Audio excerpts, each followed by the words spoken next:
Welcome back to Supreme Myths. I am so happy to have today as my guest Professor Cristina Rodriguez, the Leighton Homer Surbeck Professor of Law at Yale Law School. Her resume is incredibly impressive and incredibly long, so I'm going to do the highlights. She has a bachelor's from Yale, a JD from Yale. She's my first Rhodes Scholar, I think, on Supreme Myths, so that's an awesome thing. Cristina clerked for the D.C. Circuit and then Sandra Day O'Connor. And of course, she has just finished up her stint, and we're going to talk a lot about it, as co-chair of the Supreme Court Reform Commission with Bob Bauer. Thank you so much for being here. Thanks for having me. I'm really excited for the conversation. So you are a nationally known expert on immigration law, on administrative law. You just wrote the Harvard Law Review Forward, which I think in our profession, for those who don't, we have non-lawyers listening to this, that's about as prestigious as a thing that a law professor can do, whether it just is. And your article, Regime Change, is fascinating, and we're going to talk about that. But we have to talk about the commission. And people who have been listening to this podcast for a couple of years know, that this was something that we talked a lot about. So first of all, how did you get involved? Bob Bauer called me up and asked me if I was interested in co-chairing the commission with him. And I said yes. I have a distant connection to him, but I also have been involved in, or was involved in the presidential transition and Right. was in that orbit, and that's how it arose. And you were co-chairs, right? There wasn't any hierarchy. We were. Okay. No. My wife wanted me to ask you this. She's not a lawyer. She's a business school professor, but she knows more about con law than she ever wanted to know. So, did you have trepidation going in? Like, what were your expectations going in? My expectations were that we would, if we succeeded, produce a report for the long term. I did not expect that we would resolve any of the battles that are going on about court reform. And it was clear from the beginning with the draft executive order that I saw that the objective was not to issue recommendations. So I also expected that we were going to make a lot of people unhappy by not coming up either with proposed reforms or standing behind the ones that are prominent in the debate. Right. But I wasn't sure how it was all going to work out, what kind of report we would ultimately be able to produce, because it was a large commission working with that many people on contested issues. Especially with a group that is designed to be ideologically diverse, I knew would be challenging. And so I wasn't sure what the outcome was ultimately going to look like, but it ended up being a report that everyone associated with it was proud of for one reason or another. Did you and Bob pick the people? The people were selected through mysterious White House processes. That's a great phrase. I've had a few experiences inside administrations, and one of the things that remains opaque is how people end up where they are. So sorry, this is a brief interruption, but I worked for the Department of Justice back in 87 to 91. I was lucky to get involved in some high-profile cases and had to deal with the White House counsel's office quite a bit. In fact, Jay Bybee was there now Judge Bybee was there for a time when I was there. Mysterious processes is how I would describe most of my interactions with with the White House counsel's office. That's awesome. So can I do you mind if I rant a little bit about my pet peeve about how this commission was staffed? Please do, and then we can talk about it. Okay. So I wrote a book called Supreme Myths: Why the Supreme Court is Not a Court and its Justices Are Not Judges. And I'm generally thought of as a major critic, a bipartisan critic of the Supreme Court. And my work is very derivative of the former dean of Stanford Law School, Larry Kramer, Mark Tushnet, who I know you know, Jeremy Waldron, who's one of the leading philosophers in the world. And all three of those men, who are all superstars of constitutional law, and dean of Stanford, Harvard law professor, Jeremy Waldron, all three of those people do not really believe in strong judicial review or judicial review at all, in Larry's case, maybe. They're all critics of the Supreme Court. When you said ideologically diverse, I don't think it really was, because you didn't have anybody in the commission like them, I would say, or me, but I wouldn't expect to be in the commission given my status in life. But those three men have the status where they should have been on the commission. Why wasn't somebody like that on the commission? Well, I think you don't necessarily know that there weren't people on the Okay. commission who didn't hold those views. Many of the people on the commission have not come out with strong statements one way or the other. Okay.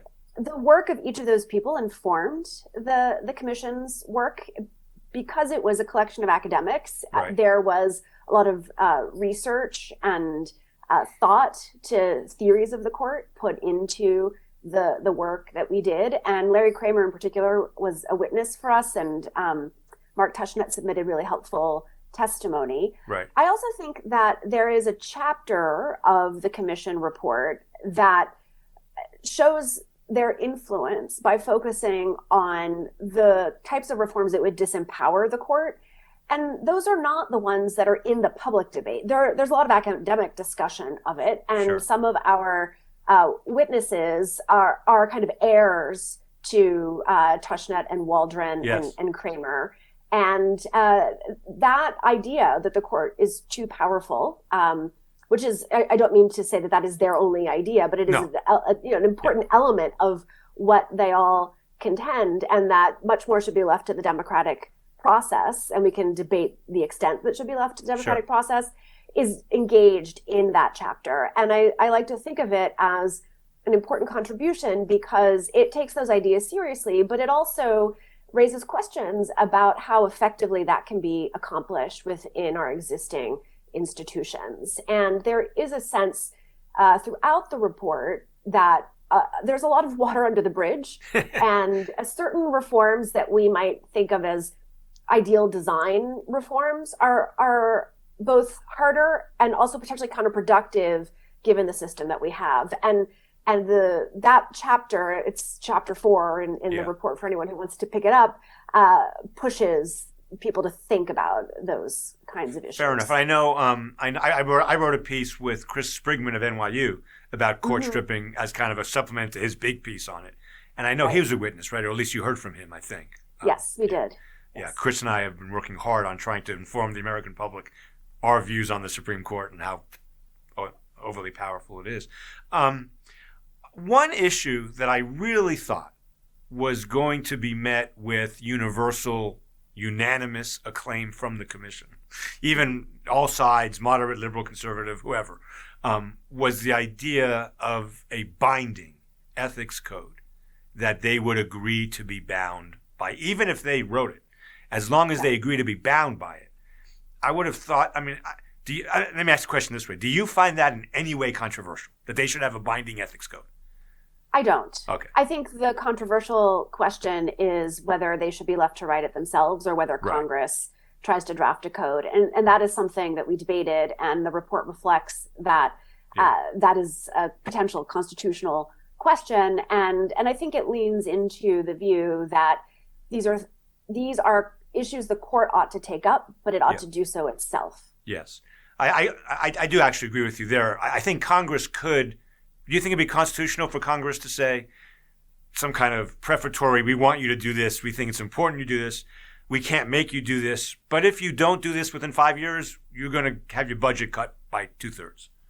That's interesting. I was with you up until the very last point. I'm not sure if that threat of cutting the court's budget would in fact work, would make it constitutional. But I do think there's room for Congress to regulate here. It has the power to create the lower courts, obviously, and to determine the number of justices on the court, and to set certain kinds of standards for the judiciary, and it funds the judiciary. So I think it's worth debating, but I think in the end, most commissioners probably would have come to the conclusion, and I think the report does this, that would be very fraught for Congress to do politically, and that the court really just needs to step up and devise a code for itself. Do you think they will? It binding. Do you think they will? I don't know. I think that there's reference to testimony by, I think it was Justice Kagan, who said it's under consideration and in the works. I hope eventually it will do that. And do you think they'll have cameras eventually? I mean, they will eventually. We know they will eventually. How long do you think that will take? Eventually. I don't know how long it will take. I do think the Supreme Court moves slowly. Yes. But we might find that this same time audio recording will accelerate the process, because now I think people will see that you don't have the justices are serious people. They're not playing to the public in a way that's counterproductive. They might be trying to convey views to the public, but they do it in a usually a serious fashion, and so that might eliminate some of the concerns that cameras would distort the proceedings of the court. And it's absolutely vital that the public at large that wants to hear the court be able to hear what the court's doing. I agree with you with what you said at the outset. The court is a political institution, and we should know what it's doing and what they're thinking. One of the lowlights, the non-substantive lowlights of my 31 years of being a law professor, was watching Justice Kennedy who, by the way, I'm a big kind of fan of in some ways, testifying in front of Congress about the budget, being asked about cameras, and him saying basically, well, my colleagues will misbehave. I'm paraphrasing what he said. And I thought, that's your best response to that question? That your own colleagues will misbehave if there are cameras? That's very illuminating in a lot of different ways I won't bore you with. Yes. I take it you're in favor of cameras in the courtroom. I think it's a good idea. I do think that the audio recording in this era of podcasts is good and maybe enough. We are used to consuming long conversations that way, and I think that it is very valuable and might be enough. Can I ask you if you were surprised by anything that happened in this process, and a related question, did you learn something about either the court or the politics of commissions that surprised you in this process? Yes to all three of those questions. So I was surprised by a number of things. I was surprised by the intensity of feeling about certain issues. Mm-hmm. I think the one, and this is evident in the report, that led to the strongest feelings on either side is whether to consider expanding the size of the court. Right. And that intensity of feeling, I think, led people to read the very same document in very different ways, depending on what their perspective was on the issue. And it was a real education in how even a group of academics can read something and import all of the assumptions they're bringing into about the issue into their interpretation of that text. And so that was sobering and illuminating. But in the end, it was also possible, despite that very intense and deep disagreement, to have collegial conversation. And that's in some ways what I valued the most. And people did not hold back with their substantive views. It wasn't as if there were people in a kind of polarized fashion talking just amongst themselves about an issue without communicating with others. There was confrontation and deep disagreement in conversation. And it didn't produce consensus, but it did, I think, produce an understanding, greater understanding. And so that kind of conversation is part of what leads to my answer to your next question about what I learned about the court, and then maybe also the politics of commissions. I learned a lot about reforms that I believed strongly one way or the other about, and why they might either be worth considering or might not be all they're cracked up to be. I consider myself a supporter of term limits and think that it is not a rational design to have the system that we have. Right. But I came to take seriously the arguments that were articulated against it. And among other things, what sticks with me the most about the conversations, because we focused so much on implementation and execution, was how complicated, in fact, would be to reform the court. There's a whole section in the chapter on term limits about how you would design a constitutional amendment to achieve it, and all of the considerations you would have to take into account about how you make the transition from the court that we have now to one where people are serving 18-year terms, which was the number that we used. And there was one analogy, and I've said this before in other settings, that a commissioner made that has really stuck with me, and that's that not just the court, but our whole system of government they're both like a piece of origami that if you start to unfold, you might not be able to figure out how to put it back together. And I think that the complexity of reform is not a reason not to think about it seriously. But it is something that I think we as a commission contributed to the public debate, and I hope will make the debates about particular reform issues better by forcing people to confront those kinds of difficulties. On the merits of the need for a constitutional amendment to have 18-year terms, on that just precise issue, one I've wrestled with a lot in my career, I think so. On my podcast, I have to mention retired Judge Posner once a podcast because that's just something I do. And one thing that surprised me was that both Judge Posner and Akhil Amar, your colleague, two people who really have no love lost for each other, they've had public disputes and battles, they both agreed, separately, but agreed that giving the justices 18-year terms and then saying you can be in the lower courts, leaving aside the policy implications, which I think Akhil clearly likes, and so did Judge Posner at the end, does not require a constitutional amendment. And I got to say, I really agree with that. I think that's pretty obvious to me.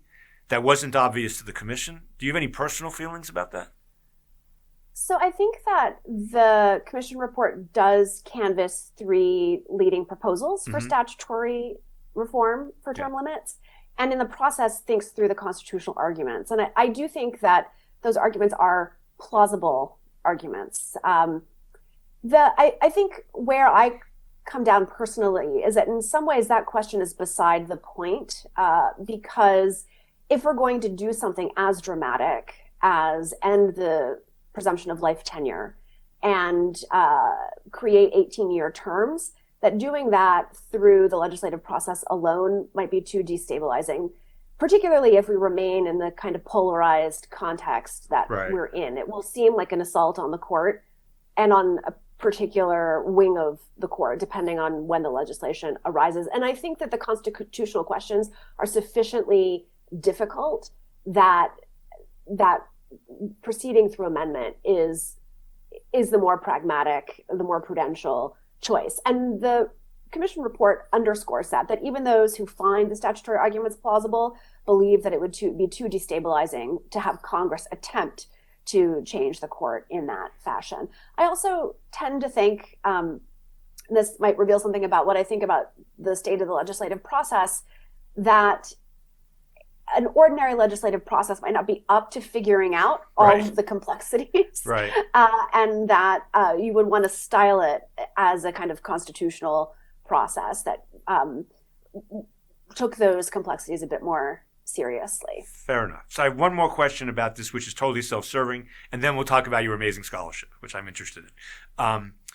So I preface this by saying this is totally self-serving. I'm in a footnote in the report. I know it's a long report with a lot of footnotes, so I wouldn't expect you necessarily, but I'm in a footnote. But what you just said about the legislative process is why I want to bring this up. So after Justice Scalia passed away in 2016, I published a whole bunch of things in places like the New York Times, Daily Beast, Huffington Post, Pepperdine Law Review Symposium, that I thought the Senate should freeze the court at 4 Republicans and 4 Democrats. Which they couldn't do. The president can nominate anybody, we know that. But we also know that the Senate doesn't have to give anybody a hearing. We learned that painfully. Right. And the real reason I knew that would never happen, especially because liberals had their mouths watering about Hillary Clinton appointing 3 justices and all that stuff. But the reason I did it at that moment of time was I thought, this is where we're really in kind of almost a Rawlsian moment, where we don't know which way the court is going to go. We don't know who's going to, where it's going to be balanced. Let's all agree now on reform when we don't know what the future holds. Yeah. Everyone knows I'm a progressive by nature, though an anti-judicial review. I'm in the Mark Tushnet, Larry Kramer school. I was amazed that conservatives and Republicans were much more amenable to that idea than liberals and progressives at the time. And that made me really sad. I still think a balanced Supreme Court, like New Hampshire's state Supreme Court, I think, is the best of all worlds, because then every decision has to be bipartisan by definition. Do you think I'm nuts? I remember that footnote, so okay, thank you. I think I could find it pretty quickly if I picked the report up. I think there's something to that. I think there's something to structures that force consensus and force cross ideological compromise. Hmm. Of course, it depends on what the structure, what the composition of the court looks like. Right. When you have that even balance, you might not have two sides, right? And it might only be in cases that don't have a strong ideological valence where the 4-4 makes a difference, and then that wouldn't be a bad thing for the development of the law to force consensus in those cases. I'm guessing that the reason liberals are not taken with the idea is Oh, they are now, because of Christine. They are now. They just weren't then. well Yeah. now yeah well because of the belief that the law and the court have gone too far over to the other side, and there's a correction that needs to happen. So I was trying to avoid that very problem by doing it at that moment in time. But Right. anyway, Right. well, And if I could just say, yeah. As a matter of personal privilege about the commission report, as I said at the beginning, I did not expect it in any way to resolve any of the disputes that are happening or to push reform right now at this moment, both because of the effective balance of power in the political system. There's just simply not power on the side of those who would say, I want to expand the court or do something else dramatic to achieve those objectives. But I do think that it reintroduces important ideas about how to exercise political control over the court and its structure. And as Larry Kramer said in his testimony before us, it puts certain tools back on the table, and that at a future moment when the political system, when the country is at a place where we might achieve consensus on some of these issues and where the fight is not about these deep ideological disagreements in the sense that the order that progressives are accustomed to is being strangled, that we could in fact get reform of the court of one sort or another, and that this report will be an important resource during those debates. So I lied about it being my last question because your last comment makes me ask something else, or say something else, and I apologize. I really hope you're right, by the way. I mean, I with all my heart and soul, I hope you are right. I've been fighting these issues for 30 years. We did a symposium in 2016 called Invisible Justices, where really the leading lights came in, including Adam Liptak, Dahlia Lithwick, Robert Barnes of Washington Post. And we talked about all these issues, ethics, the whole thing. And I thought it was a really good symposium. And part of my motivation for doing the work on that was to have something in writing people could use in the future. So I hope you're right. My fear, and the fear of people who are sympathetic to my view of the court, is that this almost might end up not helping the cause, because it might be viewed by some as they looked at it, they couldn't change anything, they gave up, they wrote kind of a typical executive branch report of something. I hope I'm wrong about that, and I hope you're right, but I don't know what the future holds.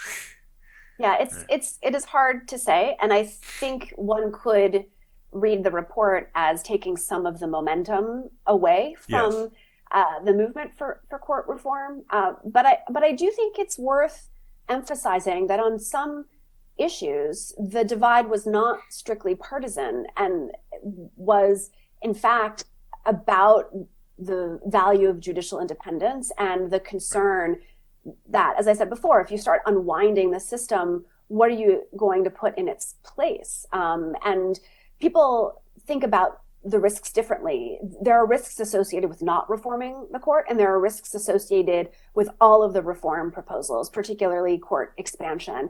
And no one can predict how those risks are going to play out. Fair enough. But you have to decide which are the risks that are worth taking. And by you, I mean people with political power. So neither of us, right, but right, make the actual decisions. Right. And I hope that the report will be useful in that sense as well, in making clear what the trade-offs are and what's at stake. And that in the end will make reform better, not kill it before it gets off the ground. And to support what you said, I think real change is possible. And I'm really going to move on after I say this.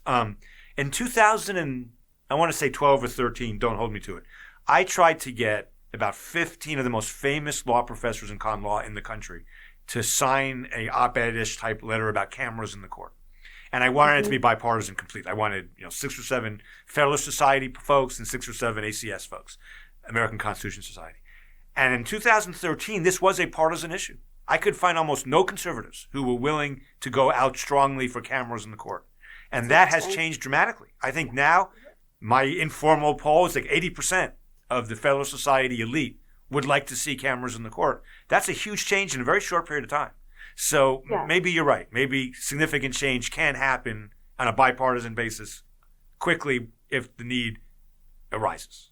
Yeah, I'd be curious what their reasons are, because there are a number of different reasons why you would think that we should see what's happening inside the courtroom. Well, the main reason, and Randy Barnett articulated this the most, the main reason was, at the time, I think Randy may have changed his mind on this, was they thought it would erode the independence of the court, and they had various arguments for that. I didn't agree with any of those arguments. But that was the main reason, that it would make it harder for the court, this won't surprise you coming from Randy, to enforce individual rights and to do the unpopular thing. But I think most have changed their mind on that. Yeah, maybe it's because we're all so exposed now. Yeah. Okay. Thank you so much for talking to me about that. That's really a thrill for me, and thank you. All right. So first of all, for anybody interested in immigration law, they should read your co-authored book, The President and Immigration Law. It is fascinating.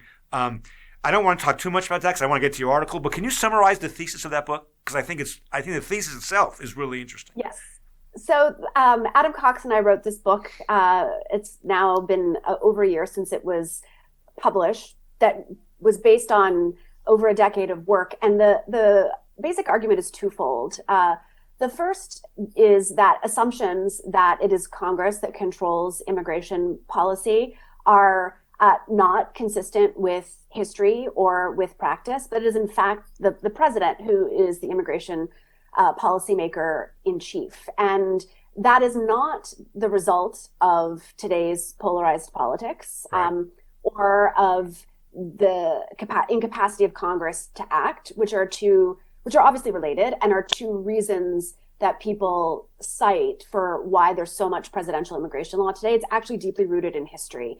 And that leads to the second important argument in the book, which is that the way that our immigration law and policy is shaped has been through the rise of this massive enforcement regime, through the creation of wide-ranging legal authorities that make immigration status probationary and contingent, and through, over the last 100 years, the creation of a very powerful state, an overweening state, some might say. And that has the effect of empowering the president to make judgments. And that is especially true in our era because of the rise of illegal immigration. That makes it impossible to remove all of the people who are removed under the code.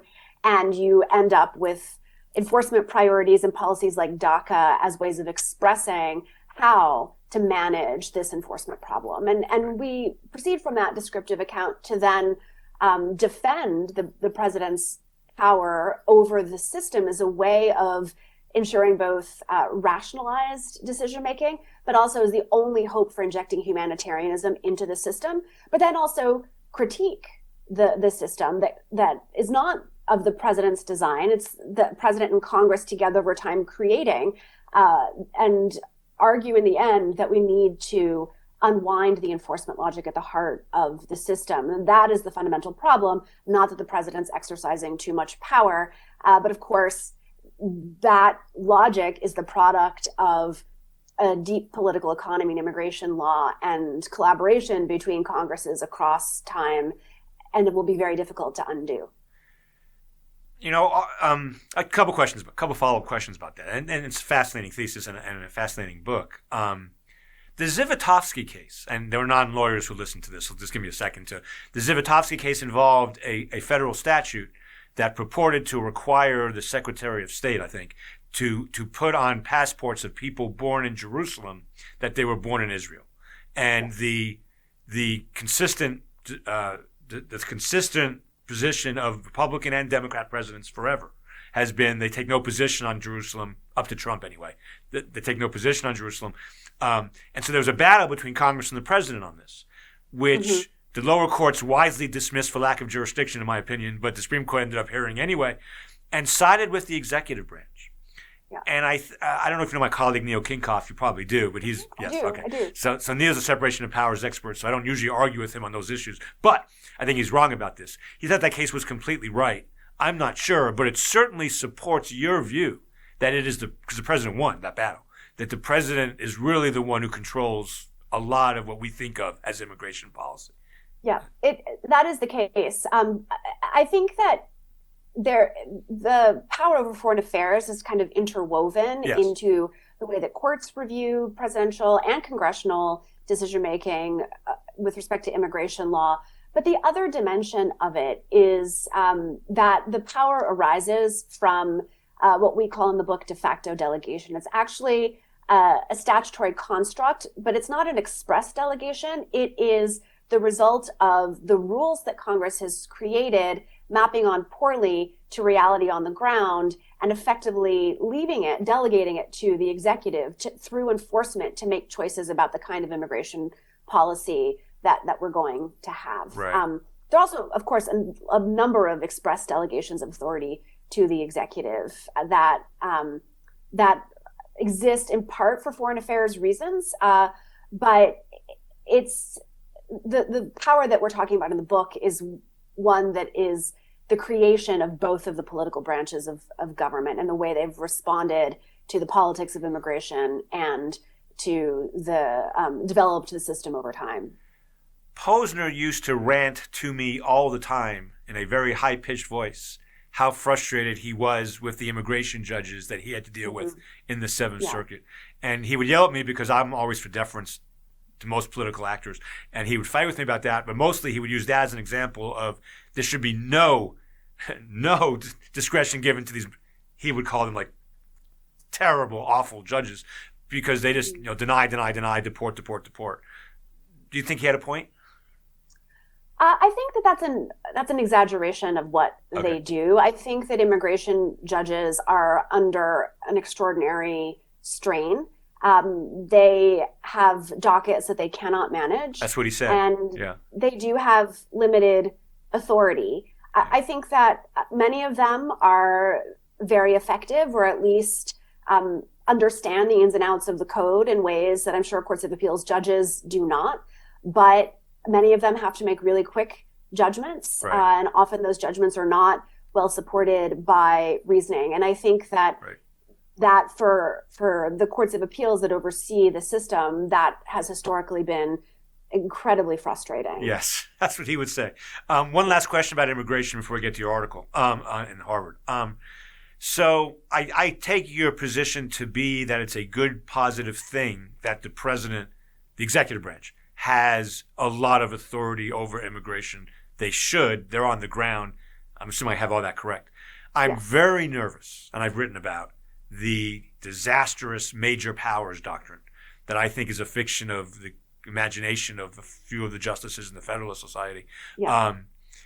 That may come to play to haunt you, I think, in that. I mean, right? I mean, if that becomes a real thing, then it's going to affect immigration policy. Is that a fair worry? You mean the major questions doctrine? Yeah. Yes, it will. It will. I think that, and this is something that I highlight in the foreword as well, as among a suite of doctrines in which the court is hampering the administrative state from acting. Yes. I think at least in the immigration setting, that much of what happens, whether it's interpretation of the INA through rules or efforts to guide enforcement discretion, might not run afoul of that particular doctrine, because at least the kinds of things that recent administrations have attempted fit within the four corners of the statute. I think maybe the one exception may be when DACA makes its way back up to the Supreme Court, because it's being challenged and has been invalidated by another district court, that some version of the major questions doctrine, that impulse, is going to shape the way the court reviews it, which is to say that even though there has been regulatory authority to grant work authorization to people who receive deferred action, and even though deferring prosecution is a time-honored tool, neither of those was ever intended to allow the executive to basically give a functional status to 800,000 people.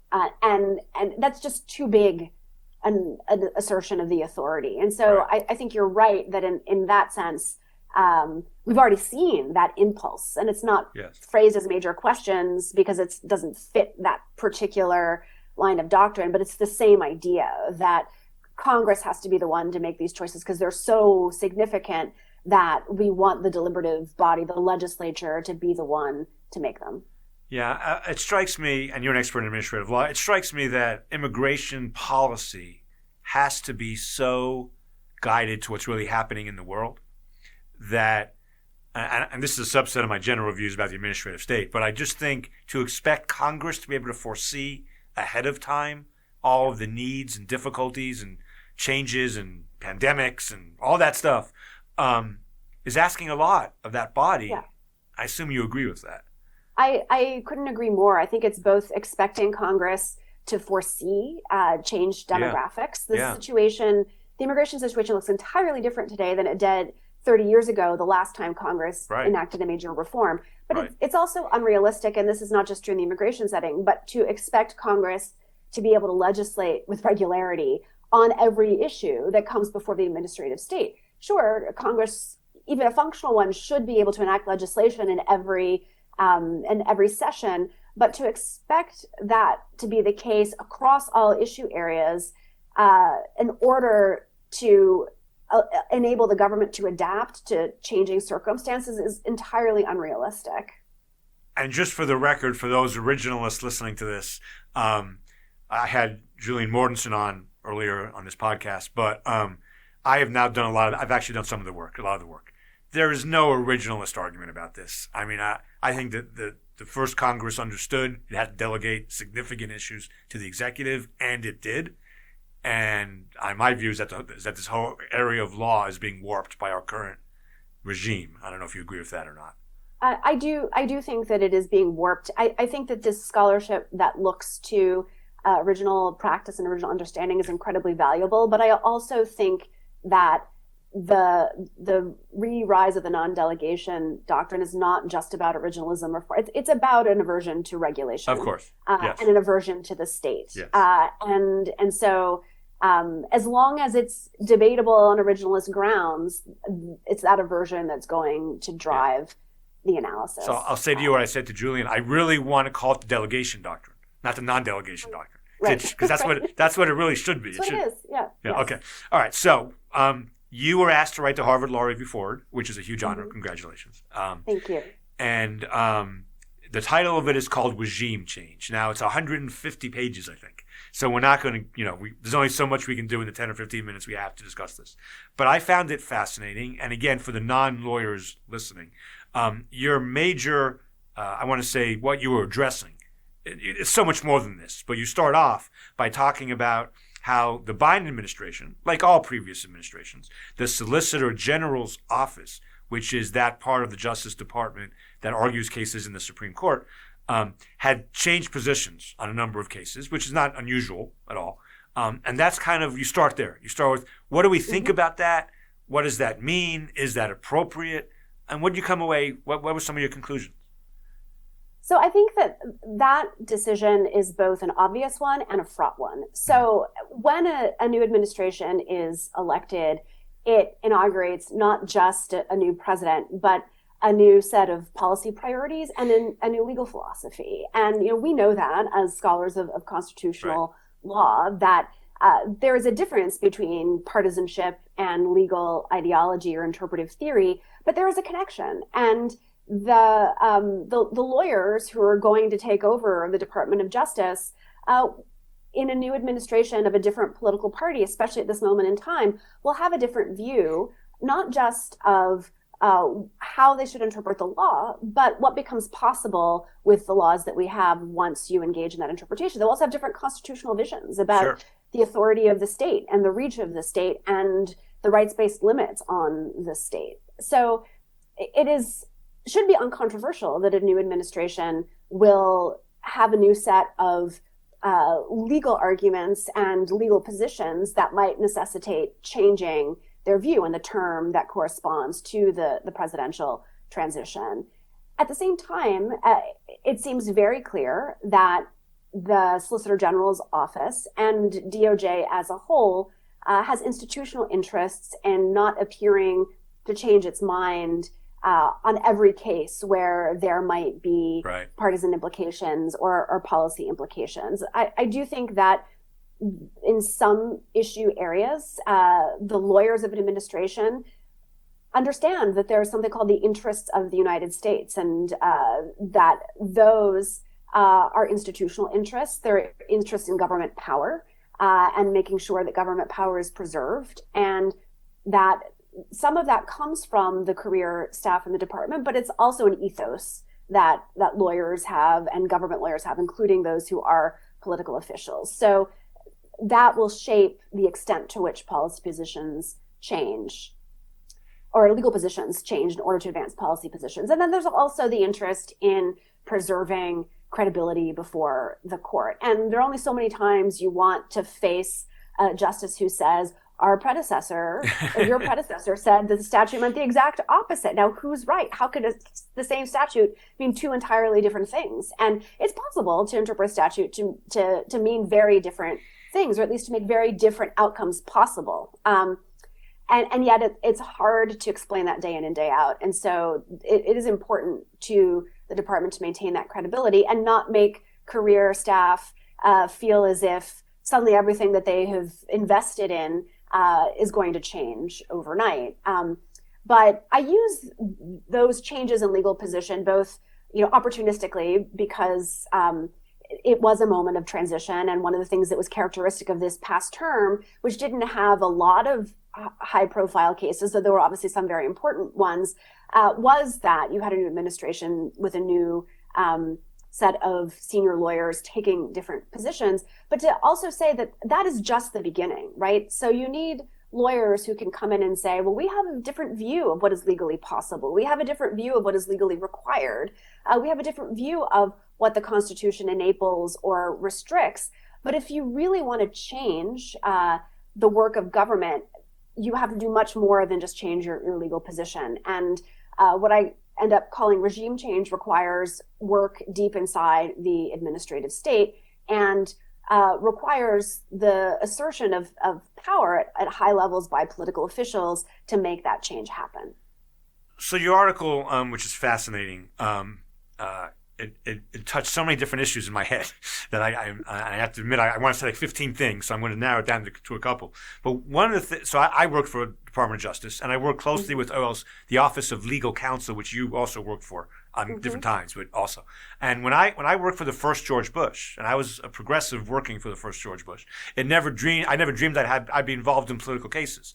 I was a low-level trial attorney, but it turned out I ended up being involved in like 6 really big political cases, including Iran-Contra and closing the Palestinian mission to the United Nations and all this stuff. So I really saw how it worked at the highest levels. And I want to say that in the post-Ronald Reagan, first George Bush Office of Legal Counsel, my experience was there was a lot of not just rubber stamping what the president wanted to do. There was a sense of history of, I don't know if the Trump OLC had that. Do you want to express an opinion about that? Yeah, I'm not sure whether they did or not. Right. And I think that in retrospect, we might learn more about whether that was the case. We do know that there were some officials at DOJ who resisted different dimensions of what the president wanted, and that our last president crossed lines of de facto independence that none of his predecessors did with the same kind of frequency. But I will say that this might not have been true during the Trump years, but something that I emphasize in the forward and that comes out in empirical research I've done with another collaborator, Anya Bernstein, is that when thinking about a political transformation of an administration, it's just as important to think about who the political officials are within agencies and not just think about what's emanating from the White House. And that just by design, by the fact that there are so many departments and that the reach of the executive branch is so vast, there will be independence between the White House and those departments. And that people who are working as political officials bring to the decision-making process, whether it's a policy one or a legal one, a connection to a set of political ideas and policy aspirations, but they also end up intertwined with the institutional interests of the department. And those two things have a way of ensuring, if not fidelity to law, at least proximity to law. Okay. Yeah. And that there are I don't want to say pockets of resistance, but that there are places where it's not just a seamless move from winning an election to enacting Right. all of your ambitions, Right. regardless of the legal structure that exists beneath it. And so one of the things that I'm trying to accomplish with this piece is to talk about that political regime in a much more comprehensive and dynamic way than a lot of the literature that focuses just on presidentialism does, and to try to justify that kind of political decision-making intertwined with other forms of legal and policy making. When you say justify, I assume you mean, I got the sense of this, is that regime change is good, and we should Yes. encourage it to a point. No one is suggesting we write the entire thing, but do I have that right? That generally speaking, you're Yes. justifying strong regime change when administrations change.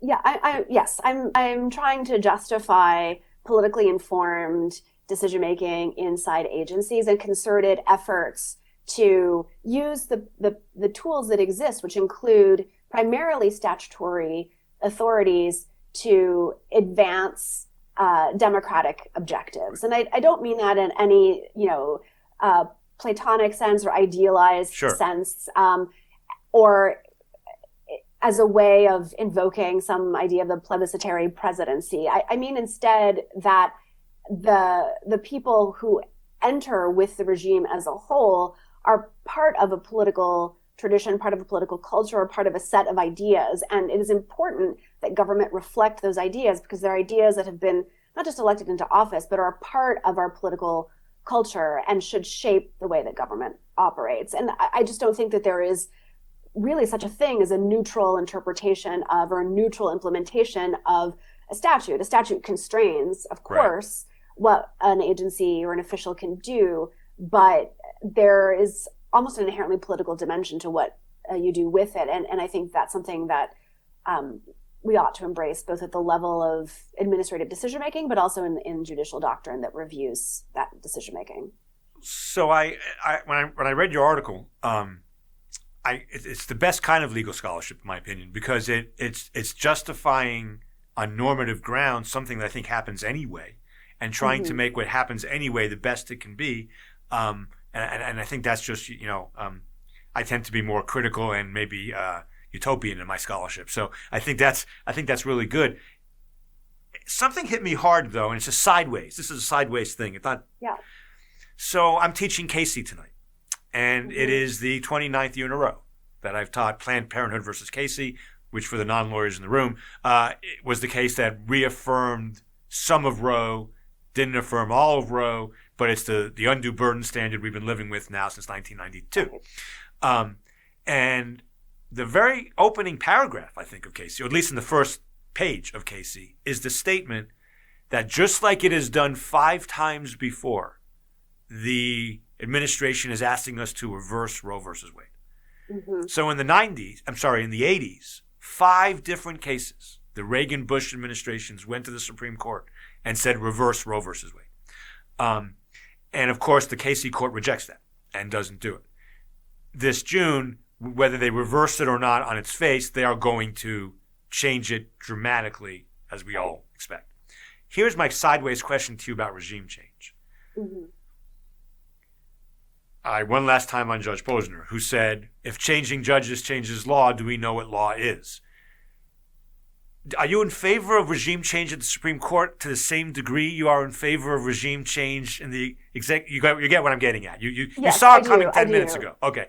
I do. Yeah. Go ahead. So I think so I'm going to give you first the easy answer, okay, and then an answer that's more challenging for me to give, and is probably in the end, the better answer if I can articulate it well enough. And so the easy answer is that the courts and the executive branch are different kinds of institutions. And we don't think about Congress reforming an area of the law or repealing a law or enacting radical change as being problematic in any kind of constitutional separation of power sense. Right. We might have significant policy fights over it, right? Sure. So that's on one end of the spectrum. The court is on the other end of the spectrum, where stare decisis matters to the legitimacy of its judgments, and they are not accountable officials. They have life tenure until the commission report does its work in the long run.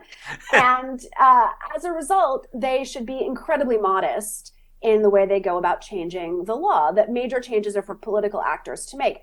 The executive branch is somewhere in the middle, and it might be much closer to Congress. Mm-hmm. I don't dispute that we need doctrine or statutes, and I should say, and then attendant doctrines that ensure that agencies are adhering to statutory mandates and that they're engaged in reasoned decision-making and not arbitrary decision-making. We allow Congress to be arbitrary, for better or for worse, and that has a lot to do with its structure and the way its decisions are right. made. But it is a problem if that proceduralism, if that emphasis on constraining executive power goes too far, and disables government from doing its work, and disables political figures with political legitimacy from shaping that work. And because I think that government should be in the service of the people, it is something that ought to change to reflect the way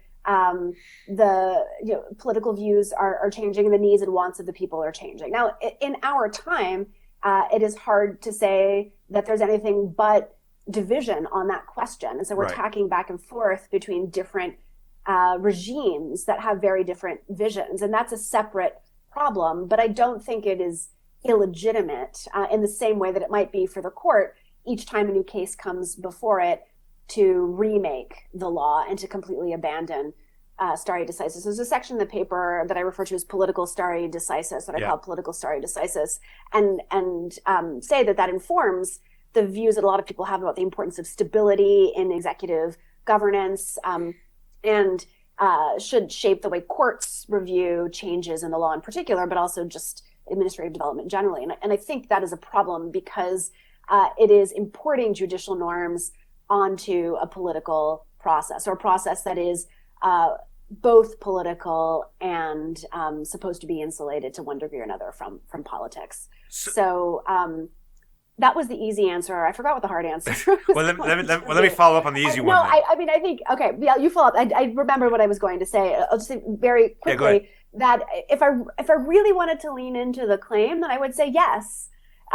We should accept regime change at the court because it reflects the evolution in popular view. These are not neutral decisions the court makes. If a political regime is in control of the court, it should be able to shape its judgments. And there's no right answer for many of these cases. The vast majority of these cases, there is not a right answer. But I'm not prepared to do that because of some of the institutional values that I've mentioned already. So that leads me to, I think, my last and maybe the hardest question. And I admit I'm a little bit conflicted about this, though less than most law professors.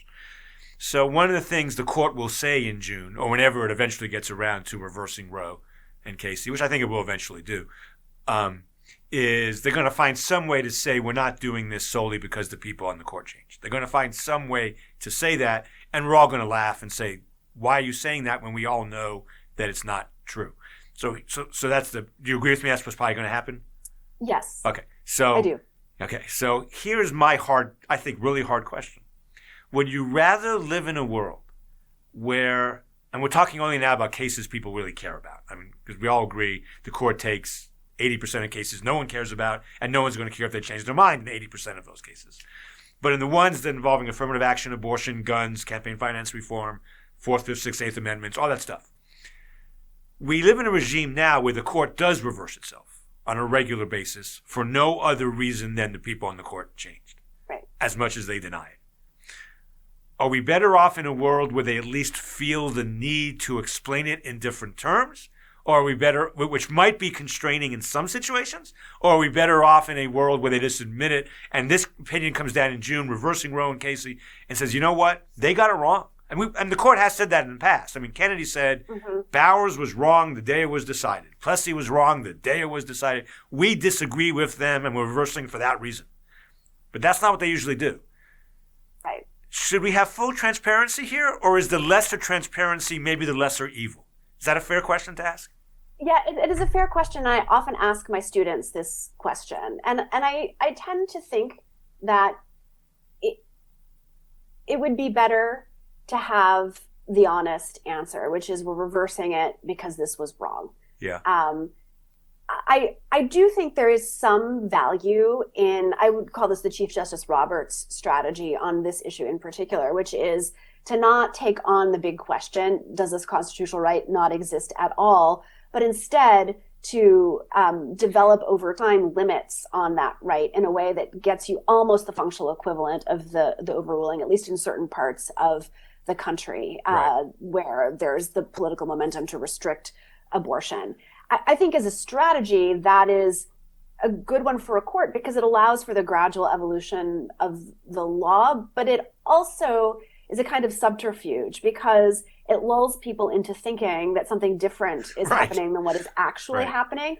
And I think that can stunt the political process. And it might be the case that if the court had been more forthright about this, 10 years ago, 20 years ago, it had been willing to overturn the decision outright, that instead of chipping away at it, that there would be more social mobilization around the issue in a way that shapes the scope of the right at the political level. But that I think is a little overly idealistic. What I would also say to the person who says the only reason that this is changing is because of the change of the personnel of the court, I would say that behind that change of personnel, there's been a massive social movement, right? And there has been, by some people's lights, dirty politics in court nominations to get us to this point. We confronted this on the commission, right? Yeah. We wouldn't be here if Merrick Garland had been appointed to the Supreme Court. Although now we might have a different kind of, not a 6-3, but a 5-4 in the other direction. So you can't remove that from the debate, but it's not as if what is happening is illegitimate, because whether you agree with the constitutional arguments or not, there are lots of people mobilized to make the argument that the court got it wrong. And it's a popular mobilization, and it's one that's reflected in Democratic enactment after Democratic enactment. And so while I would be hypercritical of a decision to overturn Roe and Casey, I think it has to be on the merits. And you have to make the argument on the merits and not try to say that it was illegitimate, leaving aside whatever dirty politics you think went into the court we have today.